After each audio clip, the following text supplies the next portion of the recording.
Okay, before we start coding the game, I'm going to tidy one or two things up in my main program. I think I've got enough code now to start really thinking about commenting, about setting things up so that I can debug and test things. One of the things I like to do, which is not part of the design, is to have a little set of testing routines, and I'm going to do one now at the very top. I'm going to write another little function. I'm not going to do the flowchart or the pseudocode for it. I'm just going to write it in because this probably won't appear in my final version. It's just there for testing, and it's a pause. So if I want to see anything happen, I can pause my program just by writing one simple command. So it looks like this: def pause. Okay, and all I'm going to do inside here is wait until the user presses enter on the keyboard. So p equals raw input because it's a character, and then I'm going to give a message, press enter to continue, and a couple of ellipses. Okay, and that's it. That's my pause function. So if I use that throughout my game, I can stop my game at any point and see what's happening. The next thing I'm going to do is this pass, although it's very, very useful in the fact that if I didn't include it, my program would crash. I can't just write def setup and leave it alone. I have to have some code in there. I've written pass, which is a recognized keyword, which says, okay, there's nothing in there, just go by it. But the problem is when I'm sort of pressing 1 to see whether I play the game or anything else, it really doesn't work. It doesn't tell me anything about it, it just jumps over it. So I'm going to start putting some print statements in there instead of pass to let me know which function I'm in. So I'm going to do that for all my functions or procedures. So in this one, I'm going to do print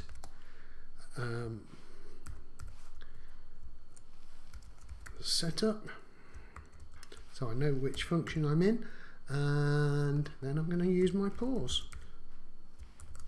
So it's going to print setup, and then it's going to pause. I'm going to do the same for all of them, so that I have some idea. Print game loop. So I know where I am, and then pause.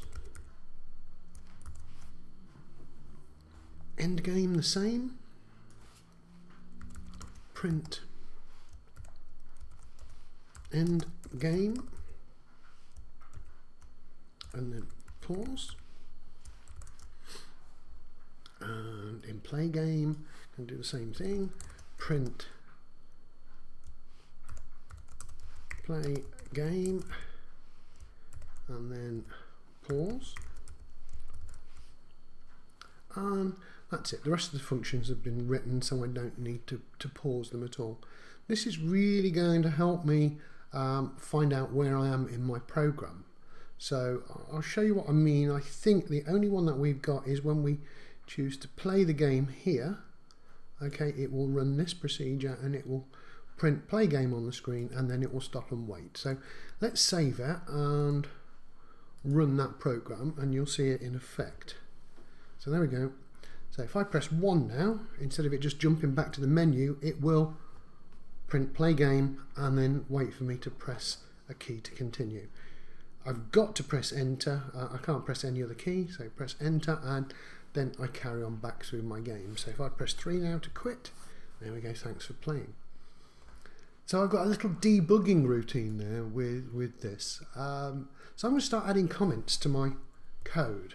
Okay, this is very, very important. At the moment, we've got the design with the flowchart, which is good enough for your pseudocode. Then we've got actual pseudocode. If you want to write that way, that is fine. So you've got 2 versions of pseudocode that you can use. The next thing you really need to do, and now because we're getting rather a lot of code, is to actually put comments in, and we put comments in with the hash key. You can put a single hash key in to make a single comment. So I'm going to just call this a debugging routine to pause the screen to investigate what is happening.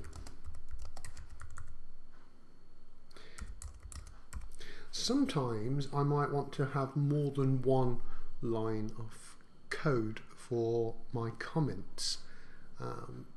So for example, if I want to make a comment down here about my main program, if I start it with 3 quote marks and end with 3 quote marks, I can make multiple line comments that go over more than one line. So this is the main program. Enter. Now I've got a multiple line comment, which if you were using the hash key, each time you have a new line, you would have to have a hash key on the front of it. You can see that if you sort of, let me just comment out this section. If I go up to format and comment out region, it will put hashes on the start of every single line. Kind of makes it difficult to read if you want to make it sensible. If you want to copy and paste that into maybe your documents, it can be a little bit difficult. So if I go back to format, uncomment region. So we can now write comments about our program. This is the main program. It prints the menu. Make sure you make spelling mistakes, otherwise you won't be able to correct things. It prints the menu, obtains the user's choice, and runs the program, changes the board size, or quits.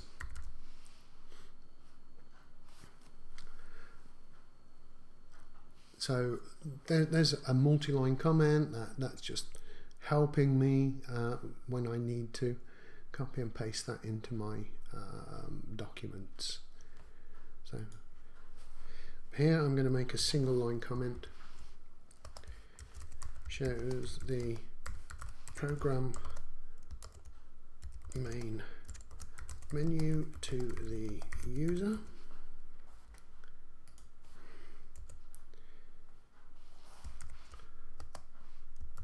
Obtains a number from the user. Now I haven't put gets choice, I've said obtains a number because we're using it twice. We're using it once for the menu choice, whether they press 1, 2 or 3. We are actually getting a size also of the board, whether it's between 5 or 12. Okay, so that's fine. Play the game.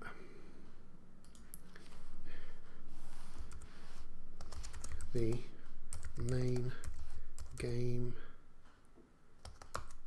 loop and setup. This one.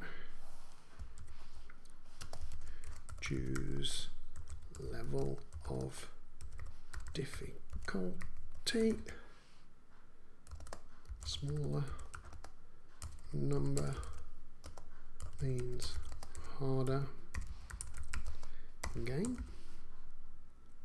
Now I'm going to put a second comment in there. Restricted to numbers between 5 and 12 inclusive. Inclusive means including 5 and 12. We might want to change our program to show that later, as I mentioned earlier. So, end game.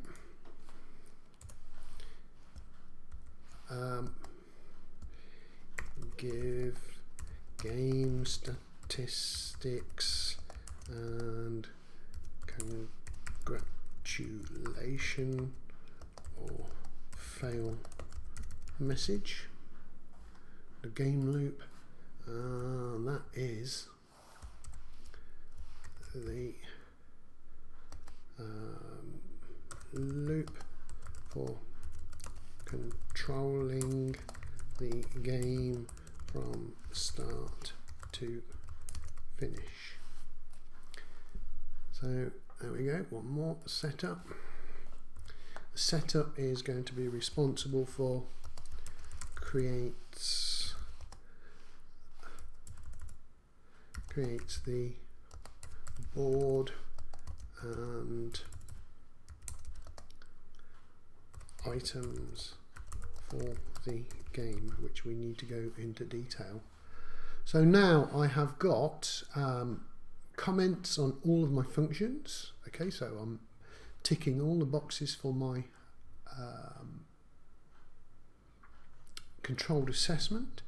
I've got my design in flowcharts and in pseudo code. I could also start adding comments at the end of the lines here, but it's going to get a bit messy. I'll probably do that a little bit later. For now, I'm just going to save my program, just run it again to make sure that I've not made any mistakes to make it crash, and just check out all the things. So 1, play the game. There we go, pause. Press enter to continue. So now 2, set the board size. Small one, let's have 1. Let's just press enter and see what happens. Wow. We got a problem. We're going to have to go in there and we're going to have to sort out why that works. But that is for testing and that is for evaluation. We can do that later. Let's run the program again and just check the last few bits. I'm pressing F5. So we know that we had a problem. So 14 as a board size. Oops. Menu option 2. Size of board 14. No, it's not going to let us. Size of board 6. We seem to be okay with that. We're playing the game again. Notice how we didn't tell it to play the game. That was automatically built into the play game function. And finally, well, let's try 4 again. It keeps us in there, and 3 for quitting, and thank you for playing. We've exited. So just that one small problem where when we pressed enter with no value, it crashed. So we need to deal with that later.